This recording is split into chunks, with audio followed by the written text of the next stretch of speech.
Okay, this show has been coming on my channel the last day or two doing damage control for the fake red triangle cult. You've been flooding my comments section. He's been flooding my comments with a bunch of counterintelligence, as you can see. So let's go over the symbolism on his channel, though, because this profile image is instantly recognizable. It's the Pale Man from Pan's Labyrinth, a creature used in film symbolism to represent, occult ritualistic themes. For instance, the Pale Man sits at a ritual table with child clothing and food, symbolizing child predation and sacrificial imagery. He places eyes in his hands, a distortion of the all-seeing eye, suggesting perverted surveillance or false vision. Del Toro designed him intentionally to reflect cannibalistic, predatory, elite evil. So here are the Masonic and Luciferian parallels. Eyes and hands is a warped echo of the eye of providence, all-seeing eye, but grotesque and inverted. The extended fingers mimicking horns, antlers, links to Baphomet-like symbolism. Skin color, nudity, and bone-like form evokes death, blood ritual, and decay common in occult signaling. So what is the psychological messaging behind his icon picture? Well, using a profile picture like this sends one of three signals. They're attracted to dark occult imagery, common in these fake TI Hunter types, lolcow channels, lolcow rancher channels. It's a threat mask, watching through hands, insinuating spying, stalking, or surveillance. They openly identify with the role of a predator or tormentor, not a target. So let's combine this with the username mstone3069. So stonemason, masonry, hidden wordplay. 3069, 3 plus 0 plus 6 plus 9 equals 18, or 6 plus 6 plus 6, the 666 symbolism. Channel name mstone, it could be shorthand for Masonic stone, obviously. Cornerstone, stone cutters. This all equals classic coded Masonic references.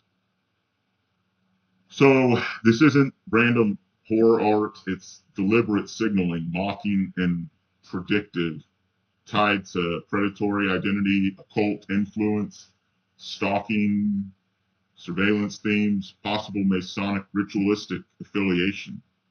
And paired with the, all these other personas on here, like Stephen Adams, who loves the 69 and the Crazy Forts, and all these insane messages from Darnell, who floods live chats, threatening, what.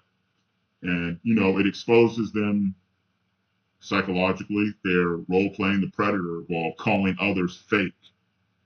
And the Pale Man is absolutely loaded with pedo-predator symbolism, especially when used unironically as a public avatar.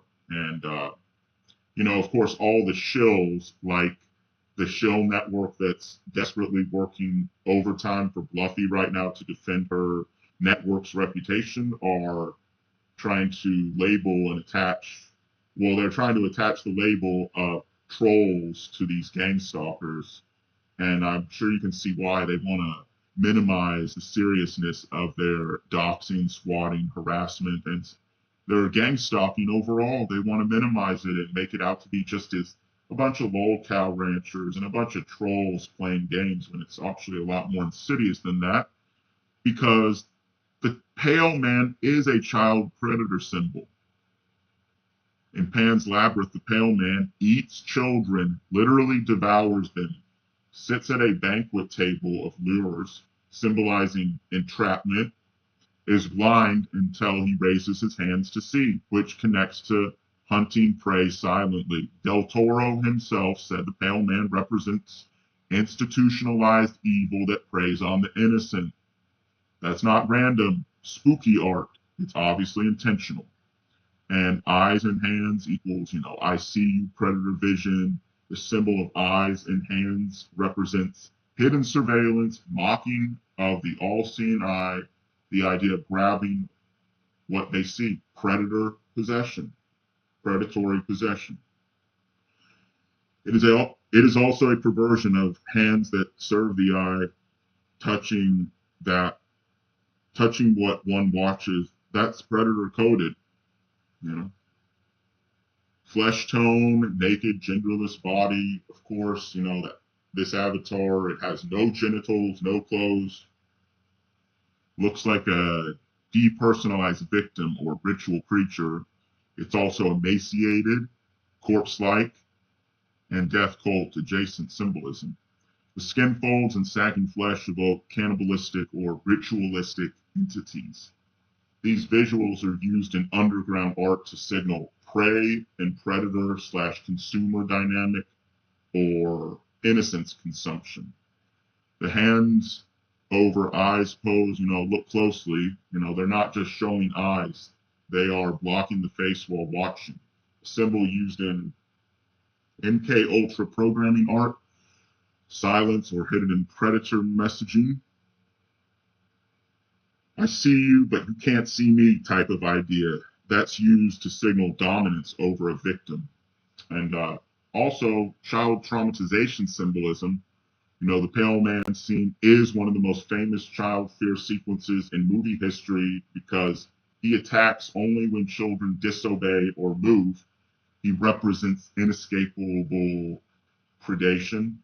When someone voluntarily uses this as their brand, they are not just choosing creepy, they're choosing I embody the thing that haunts the young and innocent. So the conclusion here is that absolutely the icon is loaded with predator, ritual, and child harm symbolism. And anyone using it publicly is either signaling affinity with it or trying to invoke fear through association. And it shouldn't come as any surprise that these shills love to push this type of symbolism because we've seen it all over their channels. Stefan, who loves his crazy forts and his 69, and all these other creeps and all these other gang stalkers that refer to full-grown targets that are in their 30s, 40s, and even older as children. It's very creepy. Calling Candy, for instance, I've witnessed this many times. They call Candy girl or little girl, and now Donovan is referring to me as a kiddo. He calls me kid all the time. Calls me a kid, even though it's obviously bullshit, but they want to associate targeted individuals as little for some reason, or even kiddos. So very creepy, these shills, and their symbolism gives them away as the gang stalkers that they are, and the traffic